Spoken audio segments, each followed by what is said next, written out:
Vas a escuchar un podcast de Canal Extremadura. Disfruta de este y otros contenidos en nuestra aplicación. 5, 4, 3, 2, 1, ignition.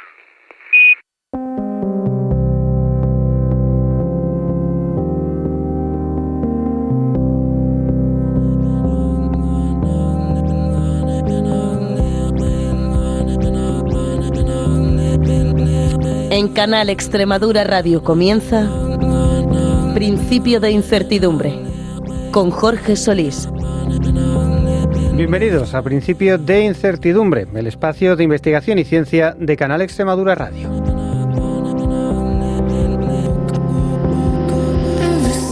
Durante mucho tiempo, la fuerza muscular se ha explicado casi exclusivamente por el entrenamiento, la genética o la nutrición, pero en los últimos años ha empezado a surgir una idea que amplía ese enfoque. Puede ser que nuestra capacidad física también dependa de los microorganismos que viven dentro de nosotros. La microbiota intestinal, ese complejo ecosistema formado por billones de bacterias, no solo participa en la digestión o en la regulación del sistema inmunitario, también produce compuestos que influyen en otros órganos, estableciendo redes de comunicación que la ciencia ahora empieza a desentrañar. Las últimas investigaciones apuntan hacia una nueva conexión que une el intestino con el músculo. Algunos estudios han observado que ciertas bacterias aparecen con más frecuencia en personas con mayor fuerza o mejor capacidad física. La gran pregunta es si esa relación es solo una consecuencia del estilo de vida o si en realidad esos microorganismos pueden influir directamente en cómo se construye y funciona el músculo. Ahora, un equipo de investigadores ha identificado una bacteria en concreto cuya presencia se asocia a una mayor fuerza muscular y en modelos experimentales su introducción ha llegado a incrementar esa fortaleza hasta en un 30%. Enseguida vamos a ver las implicaciones de este hallazgo, pero antes, como siempre, les recordamos que estamos en X y en las principales plataformas de podcast si buscan Principio de Incertidumbre. ¿Nos acompañan? Principio de Incertidumbre. Investigación y ciencia para todos los públicos.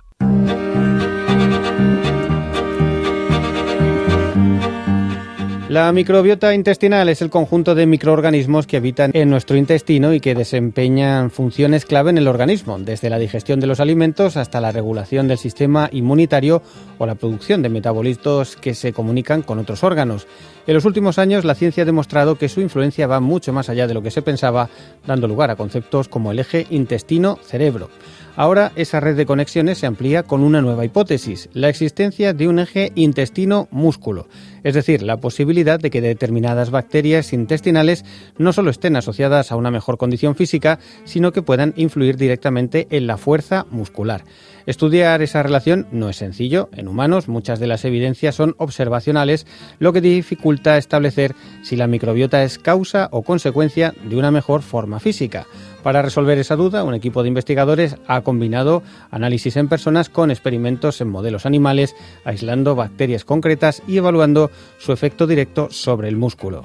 El resultado señala a una especie en particular, la Roseburia inuli-borans. Su presencia se asocia a mayor fuerza muscular y en modelos experimentales su introducción provoca aumentos significativos de fuerza y cambios en las fibras musculares, especialmente en aquellas responsables de la potencia.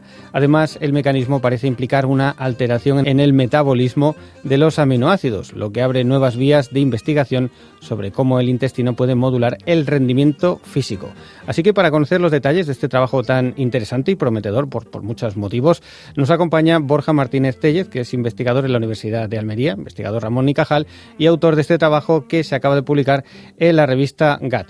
¿Qué tal, Borja? Bienvenido a Principio de Incertidumbre. Hola, buenos días. Un placer estar aquí con ustedes. Hombre, la verdad es que es un asunto que nos parece muy interesante. Muchas veces hemos hablado un poco de la microbiota y el papel tan importante que juega en el cuerpo, pero no habíamos tratado hasta ahora y no sé hasta qué punto la ciencia tenía muy claro esa relación, esa influencia que pueda tener con respecto a todo lo que tiene que ver con la musculatura, ¿no? Con la fuerza. Cuéntanos un poco qué era lo que habíais visto previamente y qué ha motivado vuestra investigación. Sí, bueno, como bien has introducido muy bien, la microbiota está conectada con muchísimos órganos. Está conectada con el cerebro, con el corazón, con el tejido adiposo. Se conocen muy bien esos caminos, esas rutas.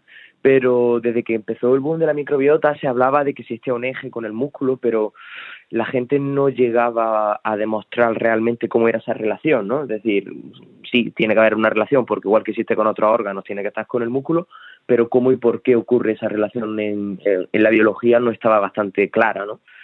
Y todo esto surgió cuando empezábamos en 2018, empezaron a salir a publicaciones científicas donde hacían trasplantes de heces en humanos, que está aprobado como un tratamiento por la FDA en Estados Unidos para tratar infecciones, por ejemplo, como Clostridium difficile, ¿no? Entonces ahí nosotros empezamos a plantearnos, ostras, y si hacemos un trasplante de heces de un deportista de alto nivel a una persona sedentaria, ¿esta persona puede tener características físicas como de esa persona de alto nivel? Por supuesto, la respuesta a la pregunta es no. Pero no iba a ser tan fácil, ¿no? No iba a ser tan fácil, pero a partir de ahí sí nos puso en esta ruta de intentar entender esa relación y hemos llegado hasta donde hemos llegado ahora. Hombre, la verdad es que la hipótesis de partida es bastante interesante, ¿no? ¿Hasta qué punto puede afectar la microbiota el rendimiento? Y en tal caso, ¿qué pasaría eso si eres capaz de hacer un trasplante de un deportista de élite? Cuéntanos un poco cómo se ha ido desarrollando esta idea y cómo se aterriza, cómo se lleva a la práctica.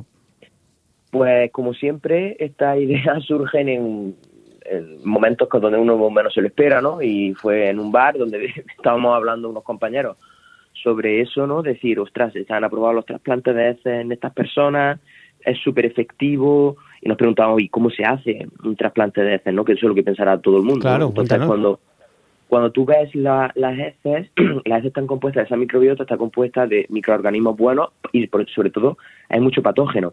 Hay virus, hay bacterias que no te interesan. Entonces, en esos procesos de trasplante de heces, lo que cogen es heces de personas sanas, de donantes, las tratan con antibióticos específicos para eliminar esos virus, para eliminar esas bacterias no patógenas, y después lo que hacen esa mezcla de donantes, por una colonoscopia, la introducen a la otra persona por el colon, y realmente funciona porque cuando tú tienes una infección hospitalaria por Clostridium difficile, que es muy específica, que es una bacteria bastante patógena, y es resistente a los antibióticos, lo que estamos viendo es que con estos trasplantes el propio microbioma sano realmente elimina esas bacterias patógenas, ¿no? Entonces ahí surgió decir, ostras, y sabemos que la microbiota de deportistas de alto nivel es diferente al de los restos de personas, ¿no? Entonces, ostras, y si esto se trasplantase, realmente tendría un impacto en la función y en el fenotipo de la persona. Sabemos mucho de lo que es el microbioma, que de hecho está compuesto, ¿no? por más células que las propias del organismo, ¿no? Tenemos más el microbioma, más bacterias que células del propio cuerpo, pero que aquí siempre hay un equilibrio interesante que realmente se habla como de ecosistema, ¿no? Que hay muchísimas especies distintas. Entonces, imagino que ya para empezar a ubicarse que hay aquí es complicado porque hay muchísimo, ¿no? Claro, y de las muchísimas que hay, ahora mismo hay descritas un porcentaje, es decir, tú hay técnicas donde tú analizas las heces, lo que existe, lo que se conoce, pero hay otras técnicas que te permiten medir lo que no se conoce, y es decir, identifican microorganismos, te dan su ARN en concreto, y ahora tú averíguate qué tipo de bacteria es, qué tipo, le puedes poner un nombre, etcétera. O sea, hay mucho por descubrir a nivel de intestino, ¿no? Entonces nosotros solamente estamos rascando el principio del principio de este pico de iceberg, ¿no? Y como tú muy bien has dicho, yo a veces cuando esto lo explico en clase digo, la composición de estrellas de la Vía Láctea es 10 elevado a 8. La composición de microorganismos en el intestino es 10 elevado a 14. O sea, estamos hablando de que es casi el doble más de lo que variedad de microorganismos que hay en comparación con estrellas que hay en la Vía Láctea. O sea, es muy grande lo que hay y conocemos muy, muy, muy, muy poco.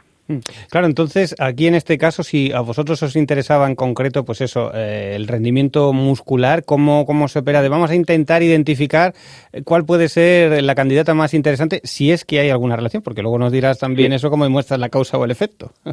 Sí, pues ahí cuando empezamos en 2016, que empezamos con esto, este campo estaba muy, muy verde. De hecho, nosotros hicimos una revisión donde demostrábamos de una forma muy subjetiva, ¿no? Con unos poquitos estudios que había por aquello entonces, que el ejercicio impactaba en la modificación de la microbiota intestinal, pero solamente si tú partías de un estado donde había una alteración microbiana, es decir, si tú tienes una microbiota sana, el ejercicio no la va a modificar per se, ¿no?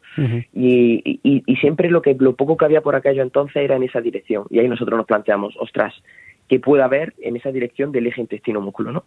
Y ahí teníamos nosotros una cohorte de personas, 90 personas, bueno, concretamente teníamos 150 de un estudio que estábamos haciendo para medir el tejido adiposo marrón, que era otra variable, y ahí recogimos muestras de heces, ¿no? Y nosotros, porque estudiamos, nosotros siempre estamos muy interesados en entender cómo el ejercicio funciona y mejora la salud, es decir, qué tiene el ejercicio que lo hace tan poderoso, ¿no? Uh-huh. Y en esa cohorte donde nosotros habíamos recogido heces, también a esas personas le habíamos hecho pruebas de condición física, porque nosotros estamos muy interesados en esas variables, que normalmente la mayoría de estudios clínicos les da absolutamente igual. Y en esa cohorte tan específica, nosotros cuando analizamos la heces, analizamos la función muscular de esas personas, hicimos un estudio transversal, ¿no?, de correlación, para ver si aquellas personas que tenían más o menos fuerza, un concepto que se llama fuerza innata, es decir, porque nosotros tenemos personas sedentarias en nuestro estudio, es decir, personas que no hacen ejercicio. Uh-huh. Pero como bien sabéis, o cada uno puede percibir en su familia, aunque tú cojas a tu abuelo o a tu abuela que no hace ejercicio y te aprieta la mano fuerte y está fuerte y tú dices, ¿esto cómo puede ser, no? Sí. Y hay gente que tiene más fuerza de forma innata y no se sabe el por qué.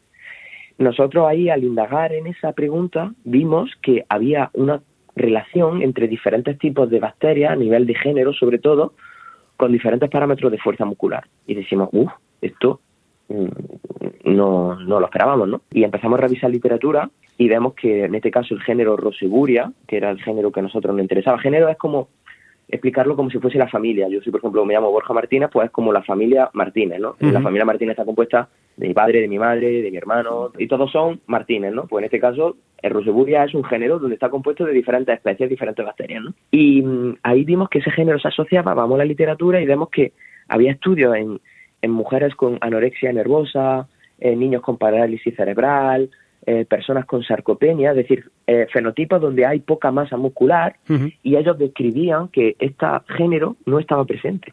Y nosotros veíamos todo lo contrario, que aquellas personas que tenían más fuerza, había más abundancia de este género en sus heces, ¿no? O sea, lo primero que os captaba era la cantidad, ¿no? Dice, aquí sí. En estas que normalmente correlacionan con poca masa muscular o problema, no hay. Y los que sí que hacen ejercicios tan fuertes, sí que hay. Bueno, pues ya tenemos un candidato. Claro, ahí nosotros teníamos el candidato, es decir, pero claro, nosotros lo miramos y decimos, ostras, pues este es un candidato, y cuando nos vamos a nivel de especie, este candidato tiene 4 especies reconocidas, ¿no? Que se llaman Roseburia minimis, Phaecis, Roseburia intestinalis y Roseburia unilibora.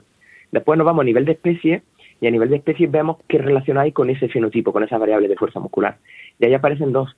Aparecen Roseburia intestinalis y Roseburia uniliborans. Y todas esas 2 se relacionaban de forma positiva con mayor masa muscular de las personas, con mayor fuerza muscular, con mayor volumen de oxígeno, capacidad cardiorrespiratoria, uh-huh. Mientras que había otras bacterias como Roseburia phaecis, que es un género de Roseburia, que no se relacionaba con absolutamente nada. Y dijimos, bueno, mira, aquí hay 3 especies que se relacionan, pero claro, la siguiente pregunta es, ¿sería alguna de estas especies la que podría causar una mayor fuerza muscular? ¿O porque tú tienes mayor fuerza muscular, tienes mayor cantidad de esta bacteria? Uh-huh. Causa o consecuencia, ¿no? ¿Qué vino Causa antes? Consecuencia. El huevo o la gallina. Eso es. Esa es la eterna pregunta, ¿no? Antes de entrar ahí, yo estaba ya en Países Bajos, y uno de los principios de la investigación es la capacidad de replicabilidad de los resultados, ¿no? Uh-huh. Entonces, cuando los teníamos, nosotros estuvimos dándole vueltas y contactamos con unos compañeros de la Universidad de Cádiz, que ellos habían recogido muestras de heces en unas 35 personas y habían medido fuerza muscular, volumen de oxígeno, etcétera. Entonces los llamamos y le dijimos, oye, mira, estamos explorando esta idea. Y encima ellos tienen una cohorte de personas mayores de 65 años. Dijimos, ostras, tenéis una cohorte muy interesante, por favor, podéis prestarnos los datos que veamos si realmente vemos que el género Roseburia se relaciona con fuerza muscular en personas mayores. Y cuando nos fuimos a su cohorte, vimos que correctamente, o sea, vimos 2 cosas. Uno, cuando comparamos las personas mayores con las personas jóvenes, vemos que las personas mayores tienen mucha menos cantidad de las diferentes Roseburias, básicamente porque con el envejecimiento se pierde masa muscular y vemos que hay muchísima menos cantidad de esas bacterias. Y 2, vemos que de esas personas mayores, las que sí tenían esa bacteria, tenían de forma significativa más fuerza muscular, mayor volumen de oxígeno, que las personas que no tenían esa bacteria en su heces. De tal forma que teníamos datos de otra cohorte en humanos, igual transversal, no podemos demostrar causalidad, que se relacionaba con fuerza muscular. Uh-huh. Muy interesante, claro. O sea, vamos, esto ya todo va apuntando que el sospechoso está en la habitación. Eso es. Claro. Lo que pasa es que, ¿cómo podéis determinar? No sé, en este caso, a ver, tú tienes datos, pero teníais, por ejemplo, datos de modos de vida. Si era gente más activa, menos activa, hasta qué punto también condiciona, digamos, la propia naturaleza de la microbiota o verdaderamente que es gente que hace más ejercicio. A priori, tanto estas dos cohortes eran personas sedentarias, es decir, son gente que no era activa. Habéis ido buscando más eso, ¿no? Entiendo que para que no generara ruido el tema de si hacen ejercicio, igual es por esa motivación. O sea, que estáis quizá más interesados en que la gente fuera sedentaria para que, digamos, fuera más neutro ese efecto, ¿no? Claro, sobre todo, más bien, la microbiota se habían incluido en estos dos estudios, tanto el de Cádiz como el de la cohorte de 90 que se hizo en Granada. Se incluyen en estos estudios a personas sedentarias porque, por ejemplo, los objetivos principales de las preguntas de investigación eran otros, no era ver el rol de la microbiota, era ver, por ejemplo, en personas mayores el impacto que tenía el ejercicio sobre la salud mental a nivel de resonancia magnética, ¿no? El que nosotros hicimos con 90 era sobre el tejido adiposo marrón, ¿no? Entonces, estos son datos secundarios y siempre cuando se hacen intervenciones crónicas de ejercicio físico, es decir, quiero ver el impacto que tiene entrenar 3, 4, 5, 6 meses en personas. Lo ideal se parte de personas que no han entrenado nunca para ver que esos impactos pues realmente sean más importantes, ¿no? Y por eso teníamos esas dos cohortes, fue un poco, por así decirlo, casualidad. Sí, pero que os interesa más eso también por eso mismo, ¿no? Claro. Que esté, digamos, el dato neutro, ¿no? Que no se ha forzado, simplemente la gente en general, sin hacer ejercicio ni nada, la diferencia que hay entre quién está fuerte y quién no. Eso es. Ya teníais identificado a Roseburia, ¿no? Que aparece más en casos de gente con esa fortaleza. ¿Y cuál era el siguiente paso? Pues yo, en ese momento, yo me encontraba en Países Bajos. Yo hice la tesis en Granada y después me tuve que ir 4 años que estuve viviendo en Leiden, en Países Bajos. Estuve trabajando en el hospital universitario de allí.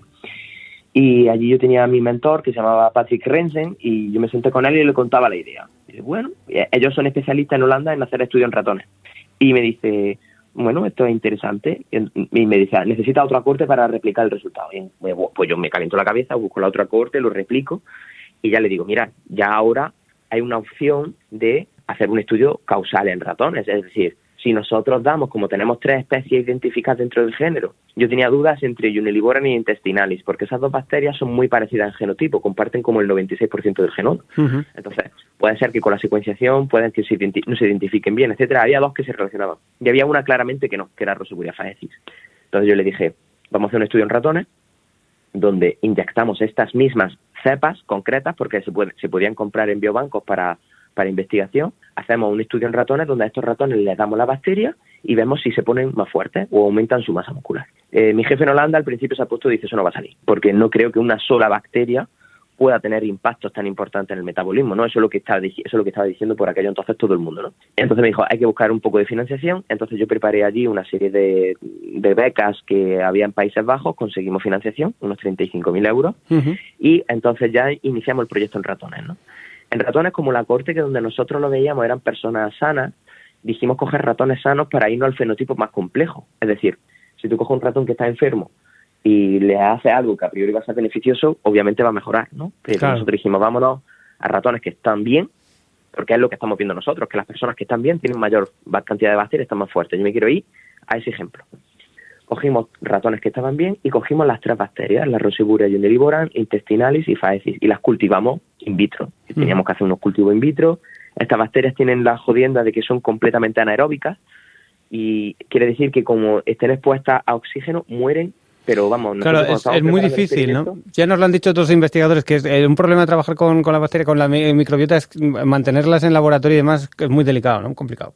Muy delicado. Y concretamente estas bacterias, las 3 cepas que estábamos estudiando, son completamente anaeróbicas. Entonces tuvimos que buscar a unos compañeros en Holanda que trabajasen en condiciones completamente anaeróbicas. Y nos pasó una anécdota, cuando ya habían llegado los ratones y íbamos a empezar el estudio, teníamos un paso en el protocolo que no teníamos muy depurado, donde las jeringas que le inyectábamos los ratones estaban expuestas al oxígeno menos de 5 segundos. Uh-huh.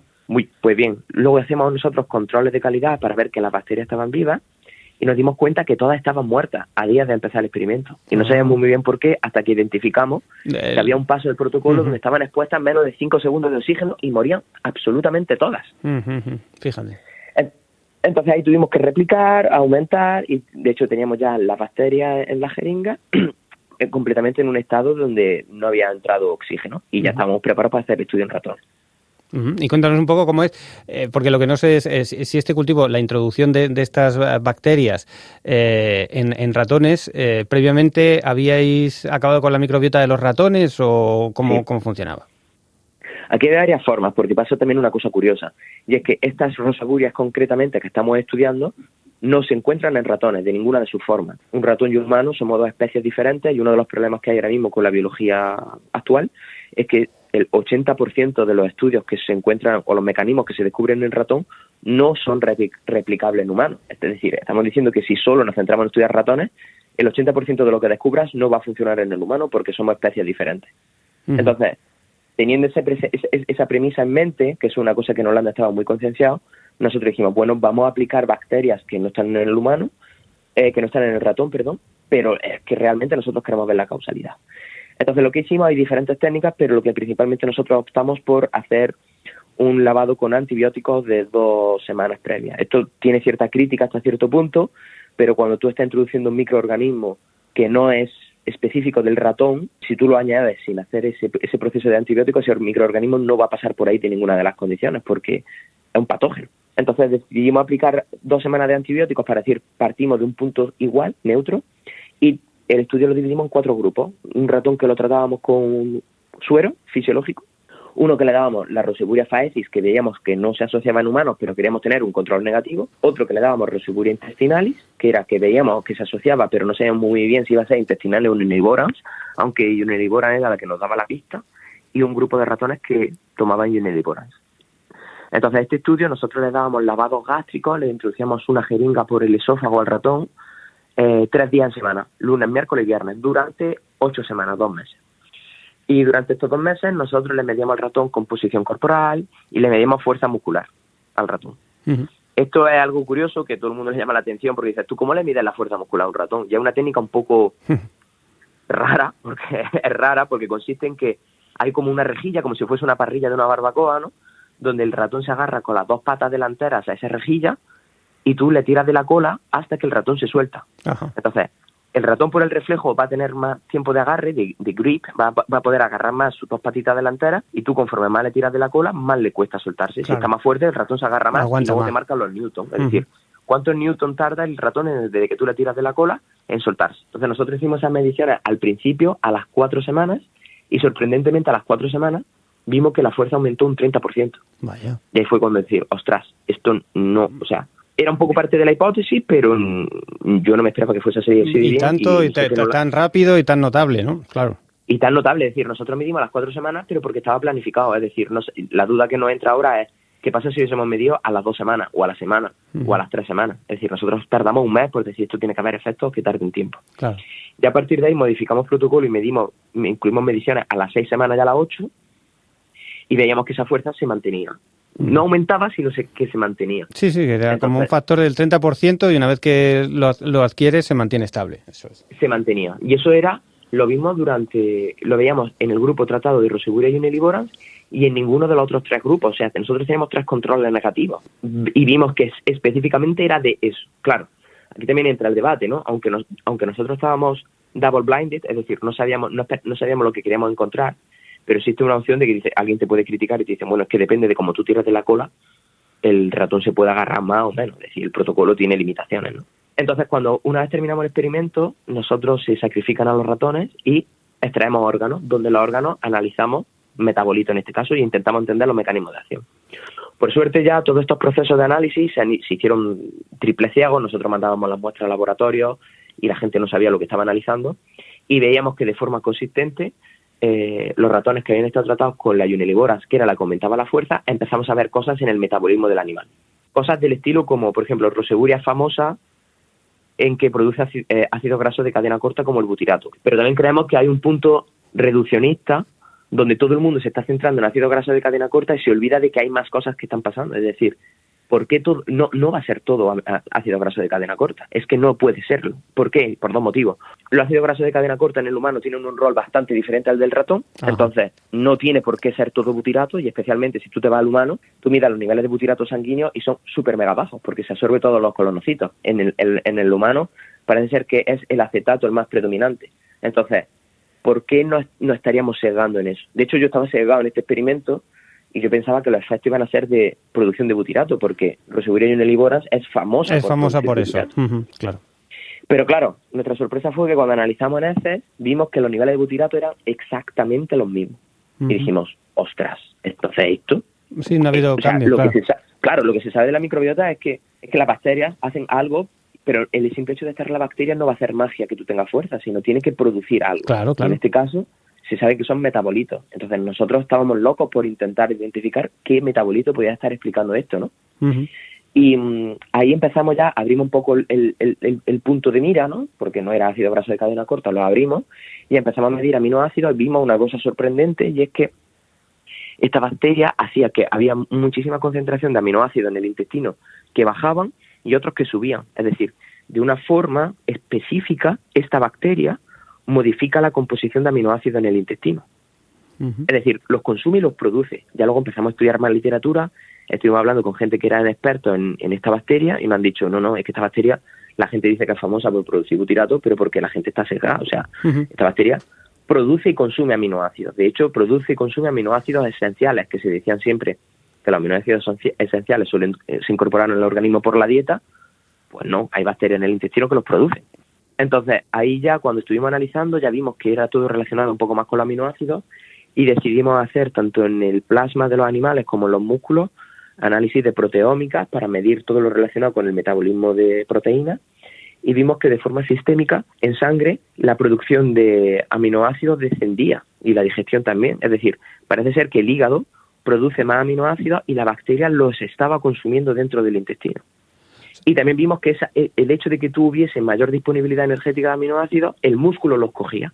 Uh-huh. Y gracias a que el músculo los cogía, el músculo cambió su tipo de fibra porque había un mayor surplus de aminoácidos circulantes en sangre, que fue lo que vemos, y lo que vemos es que se produce un cambio de tipo fibra, tipo 1, tipo 2, que son más rápidas y más consumidoras, por así decirlo, de aminoácidos, y era lo que podría estar explicando ese aumento en fuerza muscular. O sea, si lo he entendido bien, de alguna forma, la presencia de esta bacteria lo que hace es forzar a que el cuerpo genere más aminoácidos de lo que haría si en su ausencia, y esa mayor disponibilidad de aminoácidos en todas partes hace que también las fibras musculares se beneficien. Correcto, eso es lo que vemos, tal cual, es decir, es eso lo que nosotros vemos, que no lo esperábamos nadie, ni nosotros ni nadie. O sea, la primera vez que describimos eso. Claro, ese mecanismo todavía hay que validarlo, hay que testarlo más en detalle para ver si realmente todo eso es así, pero lo que nuestros datos apuntan es en esa dirección. Y ese aumento en tamaño de fibras tipo 2, ese aumento que se vimos en el músculo, comentaba el metabolismo de las purinas, que es la síntesis de energía,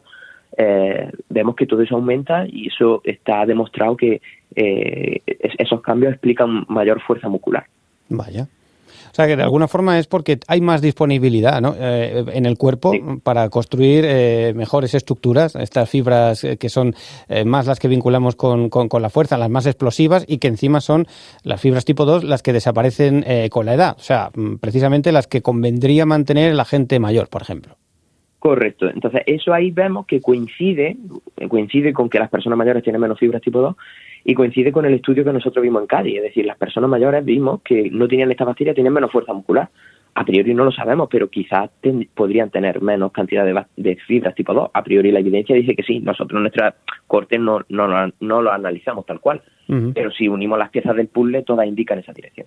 Vaya, claro, y además con un peso importante, porque estás diciendo que como el 30%, ¿no?, responsable de la presencia de esta especie. Correcto, sí. Lo sorprendente de todo esto es que no solo el género, es que es especie específica. Sí, sí.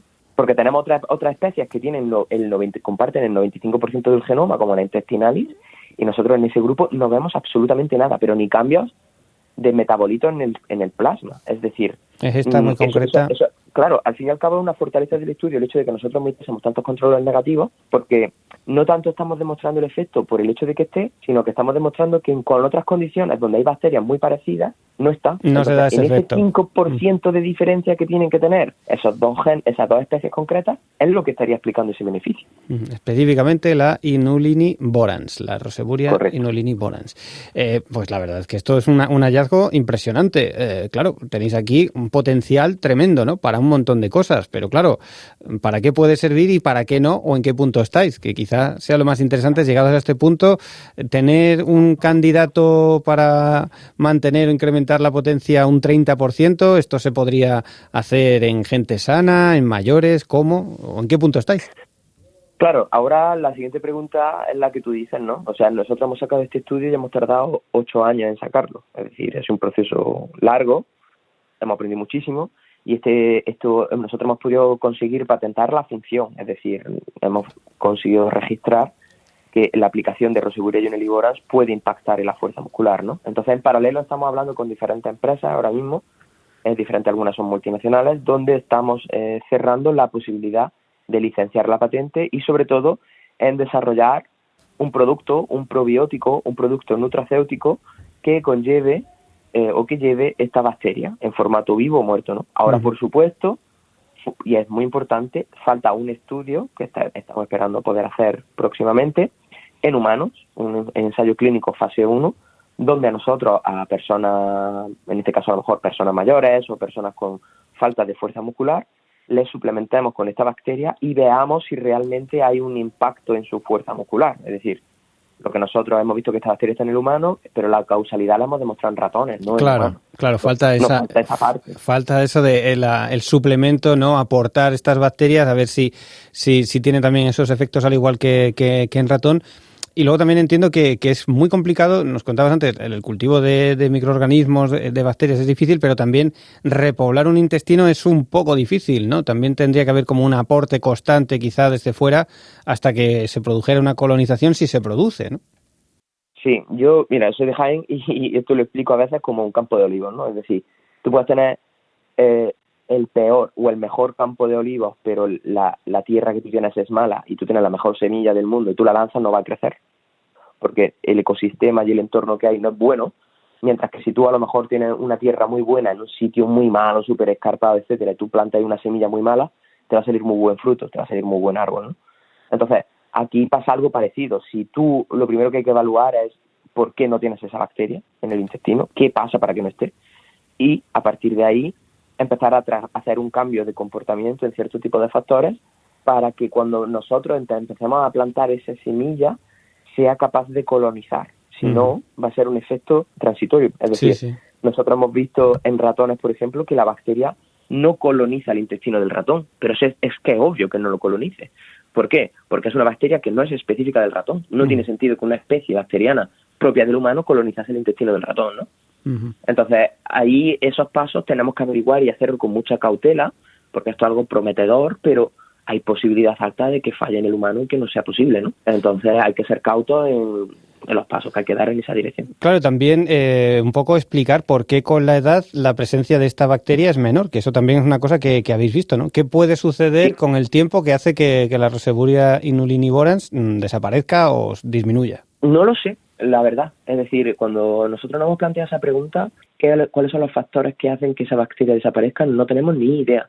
Hemos visto diferentes estudios que demuestran varias cosas que son interesantes. Uno, la bacteria se llama inulinivorans porque es de bora, de ahí viene vorans, inulina, que es un tipo de fibra, ¿no? Entonces se sabe que dietas altas en fibra, que tengan alcachofa, ajo, etcétera, hace que aumente esta cantidad de bacteria porque consume inulina. También hay un estudio súper curioso que salió hace un año donde demostraron en personas que viven con obesidad, le estuvieron haciendo un programa de entrenamiento de fuerza muscular y le midieron como variable principal la microbiota y vieron que no cambiaba absolutamente nada excepto el género Roseburia, que aumentaba. Es decir, aquellas personas que más fuerza hacen, este género aumenta en su heces, ¿no? Entonces hay una relación muy relacionada, yo creo que con el estilo de vida y la dieta, creo que puede ser la bacteria que se relaciona con el estilo de vida, que puede ser modificable por todos esos factores, ¿no? Entonces habría que indagar bien si aquellas personas que son mayores y desaparecen, ¿qué pasa? ¿Son personas que se están convirtiendo en sedentarias? ¿Son personas que están empezando a tener una pérdida de masa muscular?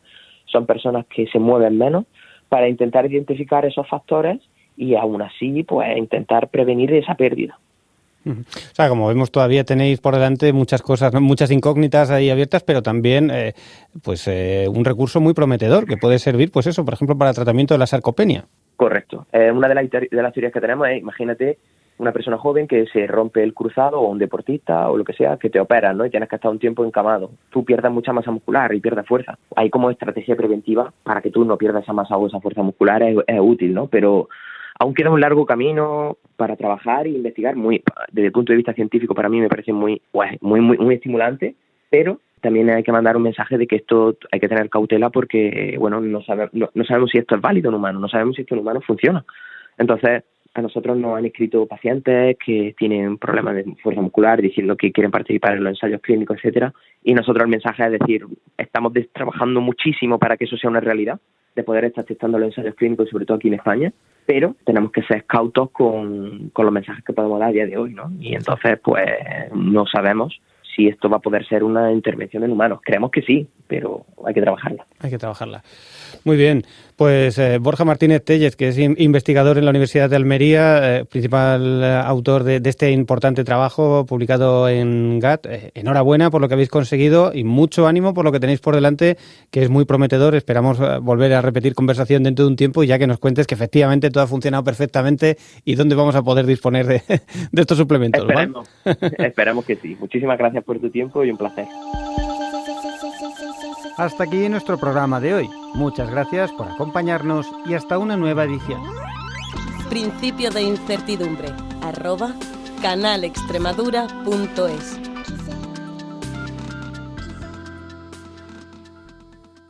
Has escuchado un podcast de Canal Extremadura. Disfruta de este y otros contenidos en nuestra aplicación.